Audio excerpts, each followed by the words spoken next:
श्रीमात्रे नमः।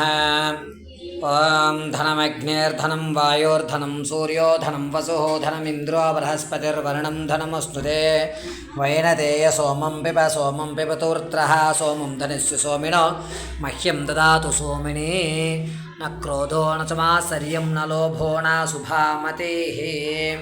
మహాదేవి చక్కగా లక్ష్మీదేవి అవతారంలో మనకు దర్శనమిచ్చుచున్నారు. ఈ రోజున అమ్మవారికి అత్యంత ప్రీతికరమైనటువంటి పరవాన్నం నైవేద్యంగా సమర్పించుకోవాలి.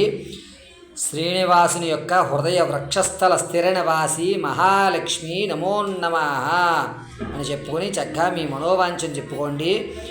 నేను చెప్పినట్లుగా కాస్త పరవాన్నాన్ని కొబ్బరి చిప్పలో నైవేద్యంగా సమర్పించి ఒక 5 నిమిషములు మీ ఇంటి దేవాలయ ప్రాంగణంలో అంటే మీ ఇంట్లో ఉన్నటువంటి అమ్మవారి దగ్గర నైవేద్యం సమర్పించి ఆ తదనంతరం కాస్త తీసుకువెళ్ళి పక్షులు తినే విధంగా పెట్టుకుని శ్రీమన్నారాయణాయ నమః అనుకున్నట్లయితే కనుక మనకి రావలసిన ధనం వచ్చేటువంటి అవకాశం 48% వరకు కనబడుతుంది.